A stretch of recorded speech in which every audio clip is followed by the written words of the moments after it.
Welcome to your Rally Point podcast. Organizations need a reason to exist, and people need a reason to care. But none of it matters if you can't connect the two. This podcast is where nonprofits, advocacy groups, and mission-driven organizations discover their rallying point. It is your go-to resource for mobilizing support, building authentic connections, and driving real results. So grab your coffee, get comfortable, and let's rally together to create the impact you're meant to make. This is your Rally Point podcast, brought to you by rallycorp.com. Hello, welcome back to your Rally Point podcast. I am James, your co-host here with Jack. Hey, Jack, how are you today, sir? Fantastic. How are you? I am hunky-dory. I'm going to go with hunky-dory. Perfect. That's right. Hey, just as a reminder, Jack, organizations need a reason to exist. Often it's called a mission or a vision or any number of things, but organizations that have no purpose really don't last, right? So organizations obviously need a reason to be, and people need a reason to care. Now, that's assuming, of course, it takes people to power your organization or your organization serves people, right? But we're going to contend here at the Rally Point podcast that if you cannot connect people with organizations, no matter how important the work is or how much people would actually care about it, if the two don't come together and connect, like if you get no attention to what you're building and what you're doing, then it's all for naught. People will just never know about it, and you'll be one lonely marketer, one lonely development person with no work and soon no job. I hope you have a good grant writer in those situations, because that's what you're going to be leaning on. That's what we're seeing. That's what we're seeing, quite a bit. That's right. And I hope a president doesn't come along that says, no more spending.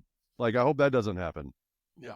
Too soon. We won't go there just yet, but we could talk about some of the risks when you're relying on outsiders. So let's be self-sufficient organizations, and let's talk about ways to build lists ethically and effectively. Now, here's a question, Jack. Should I skip over that or just leave that in there? I think you just leave it in there. Okay. Yeah. Good. Our audience will know this guy can't talk. That's right. No, That's right. Hey, we're human. We're human-centered around here. We are human-centered, which... That's right. That's awesome. Ethically. See, I can say it. If I don't think about it, it just comes out. All right. And effectively. So how does one build a list of mobile subscribers or text subscribers? And you had a better word for that at one point, Jack. What were you saying? Putting you on the spot here. Yeah. I used to put in all my stuff. It was text subscribers, I think. Text subscribers. Yeah. Or, it'll come to you later. When it does. Yeah, it will. I want you to just shoot it out into the microphone because we want to hear it.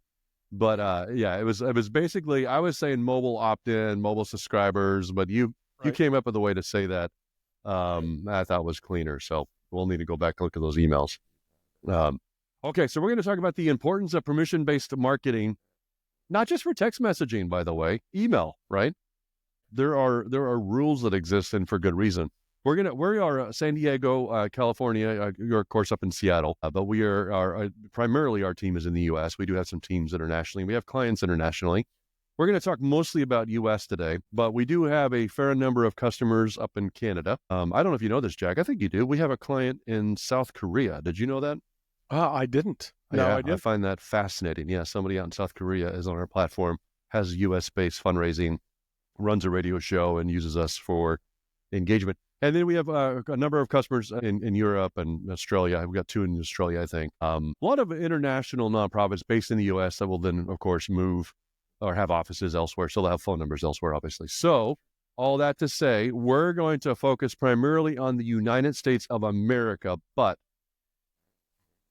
a lot of these, we're going to talk about the spirit of the law and why it matters across the board. So whether where you're connecting from or hearing from us from, there's some things here that will be universal and true for anybody who wants to be human-centered. We're going to encourage our listeners to build opt-ins into their process. So if you're filling out a form to register for an event, to make a donation, to fill out a form, like we work with a number of churches that will, have you fill out a form to drop your kid off at the nursery. If you're a new visitor, new family, there's the permission form you fill out that kind of, lets us know how to take care of your kiddo. There's things that you can do in every process to capture a mobile number and potentially even get consent so you can follow up. Yeah. All right. So we'll talk about that. And then we'll talk about the importance of it all and why it matters. And then, Jack, you're going to just make TCPA and all that regulatory stuff sound exciting today, right? Sure. That'll be your part. Government documents. Perfect. That's right. You're going to you remember old Matlock, the attorney on TV? Yeah. Oh, yeah. Yeah. I'm dating myself a bit here. Okay. You're going to be like that fun guy. You're going to make us all wish that we had an attorney like that in our life. Yeah. Like Perry Mason. Now we're really Perry Mason's another name. Yeah. Yeah. Or Judge Judy. Yeah. She's still around, I think. Sure. But, sure. Yeah. The but People's Court. People's Court. Yeah. I don't think I ever want to deal with her, but anyway. So we're going to try to the best we can to make some of these things fun and engaging, at least for our conversation, but more importantly, actionable and give some people some clear takeaways. So Jack, why don't I turn it over to you? Let's talk a bit about the different types of text messaging. And obviously, we'll land on permission-based, but why don't walk us through, when you think about text messaging, some of the different, just high level. Sure. So there's 3 kinds of text messaging available today. One of them and use basically every hour. You take your phone out and you text your friend, "What are you doing for dinner tonight?" Okay? That is phone to phone. If you're on AT&T, I'm on T-Mobile, it doesn't really matter. Text goes through. So that's what we're most familiar with, and that's been around. When we talked in episode 1, that's been around for about, 25 years or something, maybe a little more. And that's person to person or peer to peer? Right. We call that person to person. I delineate that because we're going to talk about 2 other types that, I don't want to be confused here, but that is phone to phone, person to person, your family member or whatever. I got you. Right. I'm tracking. And then from an industry perspective, in the episode 1, we talked about applications that do this, right? And so businesses, nonprofits who are using texting to reach people, alerts and bank fraud and all these different alerts that you get, that's over here. That's in the application. It's software that's on a computer. I log in somewhere and I share an inbox with my coworker and exactly. Yeah. Got it. And in that space, there's 2 types of texting that are really regulated. And I don't want that term to scare everybody. I don't want some of these terms to freak people out and feel like they can't use it because it's too complicated. Yeah. It's not. So in that area, there's 2. There's what we call a P2P text, where people will use the software, but because of the type of messaging they're sending, they need, for every message that goes out to every single phone number, they need to hit the send key. There's a human involved. There is a human involved, and we call them passionately button pushers, this kind of thing. Yeah. That type of messaging occurs on the political side. Okay. And you've all probably gotten these over the last year. Yep. It was crazy. And why was it crazy? Because that specific style of messaging has a hall pass. You don't need anybody to agree to receive that message. It's a whole political and what's allowed and what's not, and that kind of stuff. We're not going to go deep into that, but just know that an application has been used to set you the get out the vote or vote for me, but it has a different set of requirements than what we'll talk about for nonprofits and companies and things like that. And they are, and again, just so we're clear, that is button pushing. There is someone sitting at a laptop, pushing a button. I used to do this when I volunteered for a sheriff years ago. We would, meet at a place and then, talk about how we're going to go canvassing, and then we would go out and do the things, right? Right. So there's literally volunteers for donuts or, a beer or whatever, pushing a button. Yeah. And every time they push a button, a text message leaves, and that's person to person. Or I think actually peer to peer is the word we use for that. The industry term is peer to peer. Peer to peer. If we're talking layman's terms, I always say it's like, person to person using this particular application. Actually, Rally does that, but that's a kind of a subset of customers that we work with on a special basis. And before you go on, and the reason we do that, and we don't do a lot in the political space per se, but the reason we do that is because that technique of having volunteers send out highly personalized one message at a time, but in bulk. So in our system, for example, you can load 10,000 messages and it queues them up, rewrites the message, and then you just have to hit send. And every time you hit send, it advances to the next one, or there's Control S, and it's very optimized. You can push it to your phone and do it. So we do that because some of our customers want to activate volunteers to activate personal messages.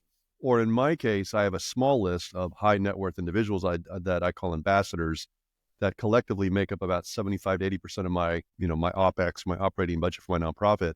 And I text them every couple times a year just to get coffee. And I like to load up 100 of, those names, or I think there's probably 75 of those names, and then release them 1, 2, 10 at a time until I fill my calendar. Right. Right. So I just have a running campaign that I'll let my team know, okay, I have 2 coffee spots this week, and then they'll release. So there is applications beyond just political for that. It's just the right message, the right format at the right time, right? Yes, exactly. Okay. Thanks for that. And so we'll take that style of messaging and we'll put that over here on the shelf. That type of messaging isn't permission based. Okay. And it requires kind of a careful way of using it, but we do it, but we're going to put that off to the side. Okay. So we've been through the first 2. Now we're on the last form of messaging, which is what we do every day. And that form of messaging is what we call permission-based messaging. Okay. Now and I was on a call with a client this morning, and they're telling me about the list that they have and how can I message these people and who can I message. Yeah. And basically there's a government document that covers the entire industry, all 3 forms.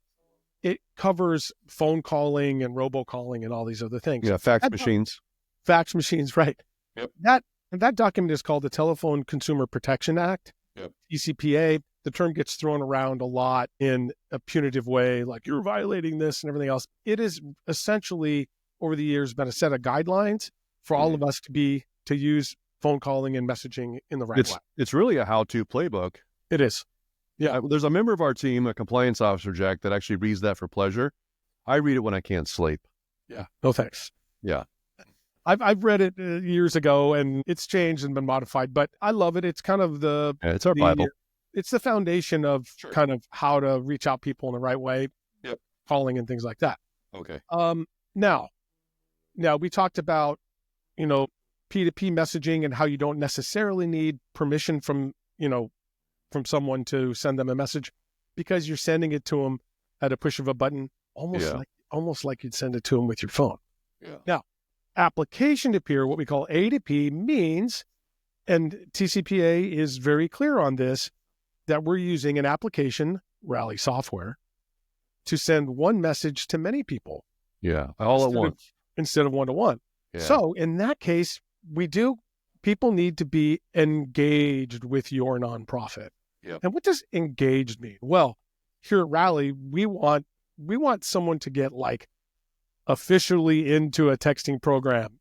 And you've all done this before. You've texted, let's say, love to a phone number, and that enrolls you into the love text program, and you're going to get, things shared with you from that particular nonprofit. And it's really hard to argue that you didn't opt in if you texted me first. Yes. And if you're working with a vendor that timestamps that and has that audit trail, then it's like, hey, first contact, inbound, you texted me before I texted you, right? Yeah. That's a great way to capture consent. Yeah. And we at Rally, we not only do the texting side, but we have a set of marketing tools for nonprofits that come with the texting program that have all these tools to get people to do that. Yeah. We have a short code, text love to 24365. That's about 40% of our workload in a given day. Did you know that? 40% of my time is spent talking about what we call acquisition or acquiring consent. Yeah. And so we have a number of ways. We have scan a QR code and join a text program that way. And there's some other tools. We have pop-ups for websites. These are some of the marketing opt-in or permission tools that we have that our customers use every day. Yep. So that's cool. But what if you got an old list? Yep. Well, how old? A lot of people have really old data, and, things happen to people. They change, they move around a little bit, but for the most part, you have this old list of people, and I get the question all the time, hey, can I text them? Yeah. Well, we call it do they pass the red face test? Yeah, the red face test, you said. Right. The red faced, as in the color red. And that simply means if you sent them a text message, would they be put off by that? Okay. Or would they go, oh, I know who, the Boy Scouts are, or I know who this foundation is. I'm aware of them. And so when we say engaged people, if you have their mobile number, they went to an event, they donated 12 months ago, some other way that they've already interfaced with your organization, in our perspective, you can go ahead and reach out to that person and do it in a human-centered way.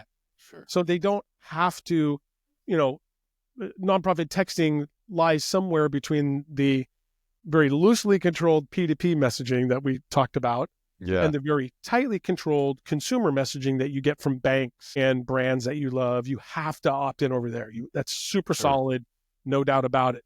We kind of lie somewhere in the middle with nonprofits. We want people to opt in. We love that. And use our we tool. work hard for it. Yeah, we work hard for it. We'll help you. And then if you do have an older list of people that are engaged with you, those people are counted in that. You can put them in your text list and get them a message. So, and that might be a good example, Jack, when we would want to run what's called a peer-to-peer, or that, you said that P2P campaign. Sure. And rally, even in a couple of cases, customers have said, hey, our board is really concerned. And I said, I'll tell you what, we'll run your campaign for you. Up to 10,000 people, we'll just run it. I'll put a human on it. And then the reason we do that is because I'm on the hook too. And I want to make sure that you have a good experience and that we don't burn your list. So let's send small batch personal messages to 100 people, and then to 1,000, then to 5,000, then to 10,000 instead of all at once. But let me put a human in that mix so I can not only kind of judge the opt-out rates, but the reply rates and kind of see what traction we're getting, right? 100%. So that's where I think having a platform that does both strategies is important, because you can put a human on it if you feel like you need to. Yeah. Yeah. And let's talk about the market now. So you're a nonprofit person. You're out looking for text programs. Yep. You're going to see both. You're going to see companies that just offer P2P texting, just upload any old list and get a human involved and do that. Yep. Or a list of engaged people, but you want to comply and you're going to do P2P. Yep. And you're going to find providers. You'll search for providers and they'll have shortcode based permission texting, another great service for sure, but that is permission only, opt-in required. Right? Yeah, so, you lose your shortcode if you're not careful. Yeah. So we're one of the very few texting companies that can, in the tool, when you're sending, just before you send, you have a choice to go down one path or another. So that's really rare in this industry, and we give you both options, right? Yeah, so, sure. But make no mistake, I don't want anybody to get confused. We follow the rules in all of what we do here, because it's not on you. It's also on us, right? We need to comply with the rules, and we do good. We're not bad actors around here. Yeah, no, and we'll kick you off our platform too, just to be clear. We booted many people off, right? So look, and you're not in this business, in our case, just for the sake of text messaging. We're in this business for results. Our core values are people first, power of relationship, and results, right?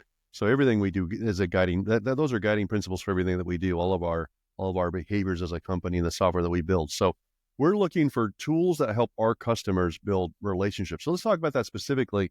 What, beyond the letter of the law, let's talk about the spirit of the law.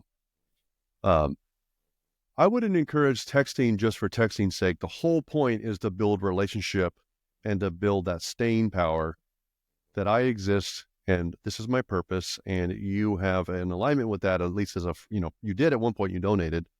So our job is to stay connected, right? That's the rallying point. We talk a lot about that. Like it's all for naught if we can't connect the two. So we meet people where they are on a device that's in their pocket, on a medium that's not easy to ignore.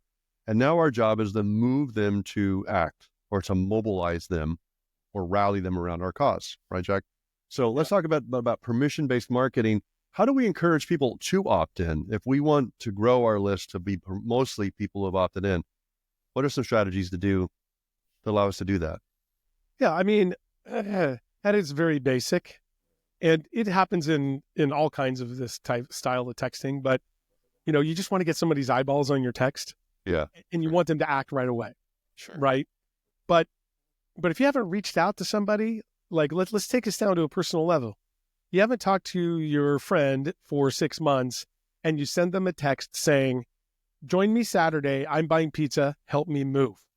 Yeah. Like, what are the chances of them like, okay, I do that. You haven't talked to me forever and you're just asking me to give you something, right? Yeah, it sounds like my college kid, but okay, that's another conversation. Right. But the on-ramp to a great supporter for your organization doesn't want to see that. Sure. And so opt-in is really an important part of this, where the message isn't, "You need your donation today." The message is, thank you for being a supporter for all these years. And we'd love to share what great things we're doing for kids and their vision. Yeah. Or when we work with some great organizations, foster parents, these kinds of things. That would actually get me in. I'd love a short video every Friday on the lunch with the kids, whatever. Yeah, tell me a story. Help me understand what even the less eyes and more yous, like because of your involvement, because of your work, because of your participation. Here's what we have been able to do as a collective organization, right? The royal we. So, yeah, that's great. So it sounds to me like permission-based messaging is really about capturing consent early, and I would argue maybe even often, because phone numbers change, people move, things like that, right? So early and often, but naturally, in where I'm already doing things. So would you say posting on social media and inviting people on social media to participate in a poll or, take a quick survey? Yeah, I mean, it is a long on-ramp. I use that term a bit, but it's a long on-ramp to engaging people to be able to give you or to want to give you their mobile number, their valuable mobile number where they communicate every hour. Yeah. So it's important to go about this in not an impulsive way, but everybody's so impulsive. I'm at a nonprofit and I got so much to do. I got 250,000 emails to send out and I've got all these things and I don't have time to run to run this social media campaign, blah, blah, blah. I just want to get everything out. And that's where the reality is. But if you can get someone to opt in to your texting program and you start sharing with them without selling them on donating, I call it sharing without selling, or sharing without asking them for a donation, that is a way better donor than someone who falls for this kind of weird emotional kind of plea. People just get tired of the emotion. So, but it has to be good, human-centered, heartfelt emotion. Yeah. And so we have tools to allow that to happen, right? You can do an ask and put our QR code in an Instagram post or just the text love to 24365. Yeah. There's a lot of things that will bring to the table for tools for you to get people interested in what you're doing. Yeah. Well, as you were talking, I remember we had this great resource and I can post in the show notes for people, but let me just read off a couple examples here that we pulled. So what we did, Jack, if you remember, at the end of last year, we went through a number of campaigns that we felt, and we call them campaigns, but when you send out a text message, a campaign, we looked at the number of campaigns that had a higher participation, people replying positively, clicking, making donations, whatever we could gauge is like, hey, this was a success, right? We then started looking at, okay, where do these numbers come from? Because we obviously have, visibility in anonymized data. We don't necessarily know who the donor is, but we know that it's a donor and that they came in from, this, they texted this word to that or fill out a form. But so we looked for different ways that our customers were using some different ideas to incentivize donors and volunteers to join SMS lists. So here's a couple of kind of the top three. Exclusive updates. So promise SMS exclusive updates or projects, achievements behind the scenes, content that won't get, they won't get anywhere else. So again, depending on the type of nonprofit or cause, this may or may not apply to you, but in some cases, people are very interested in what you're doing. So if you're in, for example, environmental services, right, and you're supporting, in San Diego, we're supporting a big, trailway cleanup project, and there's work with the advocacy group to work, with nature preserves to, that I want to know how that's going, right? I'm an avid hiker. I'm involved with outdoor stuff. I just want to know, like, what's the updates? And if I know there's going to be access to trails that are normally off limits or areas where I can do volunteer or get access to events, then I may opt into that, right? Maybe not every day or every week, but certainly would like to know what's going on, right? Early access offer. So anything that's like more early, we have a new facility going in, and it's a basketball court, inner city, basketball court. But if you want to come down to our family fun day and participate in the facilities and kind of enjoy that, that's early access. I'm a member of the YMCA, and they're great at this. We just got a bunch of new equipment in, and got some early access to some things. It was kind of fun, including the new pickleball court, which that's another episode we should do there. And then discounts on merchandise or SMS only content. So basically there's 20 of them listed here, but the idea is, how do I take people from my email list who are already, or social media, who are already plugged in, and say, hey, here's something that you can get through text message only if you move over, and here's a one-click opt-in or a way to do that. But you're basically, what's in it for me, right? Why would I give you my cell phone? And there's a reason there's not 2 ideas, there's 20 ideas, because you got to pick the one that makes the most sense, right, Jack? Yes. Yeah. And I think, and we talk about this very valuable mobile number, but if people are going to your website, they're already expressing interest. Yeah, sure. And to your point, let's give them a way. We have these little pop-ups, widgets. Yeah. Let's give them a way to give you your email address. We can do that. Sure. And also your mobile number. Yeah. So now we have a simple tool to capture. We'll help you figure out how to get it onto your web page. It's pretty easy. And capture consent, right? Capture their mobile number with the right message. And yeah, I mean, I think that the tools and the concept behind getting people engaged, I mean, you do it every day.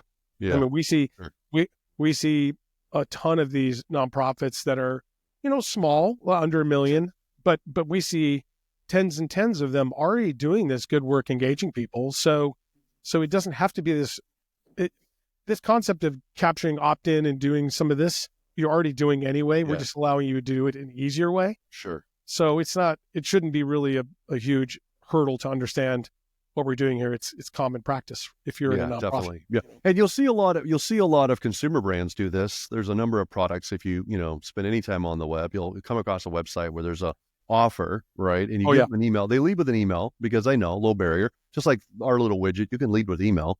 So you put, it says subscribe to our newsletter, first name and email. Most people are familiar with that.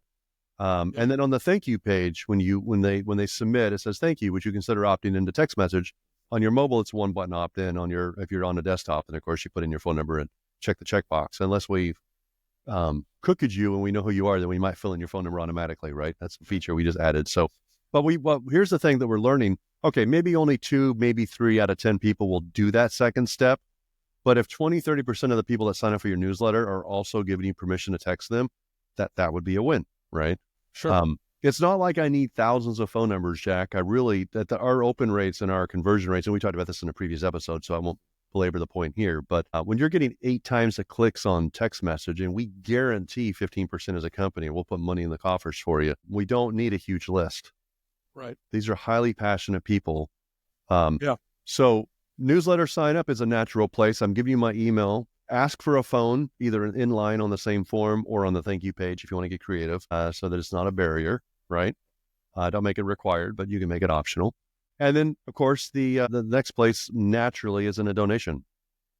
Sure. I'm donating. So, that would be a natural place. And then last but not least, please don't forget, if I'm registering for an event, a walkathon, a gala, whatever, just say, hey, if a text message for real-time events around the event or the day of events, right? Where do I park? Do I need an umbrella? Send me a link to the map, the venue. Sure. Things I'm going to want on my phone anyway. But a couple things about that. Now, technical alert, we should have a little burp, burp, burp thing here, Yeah. But not to get too technical, but if you have a Classy or Fundraise Up form, for example, and our systems can talk to that form. So if you have a mobile phone number spot on your donation form and someone puts their number in there, we'll take that as an opt-in and we'll actually send them a thank you for donating. Yeah, thank you. Or even thank you for joining the text list. So we can do all this stuff with our simple and easy integrations, because some people might be like, oh, but I use Classy and Fundraise Up, and how do I move data around? Well, we're integrated with that. So super easy.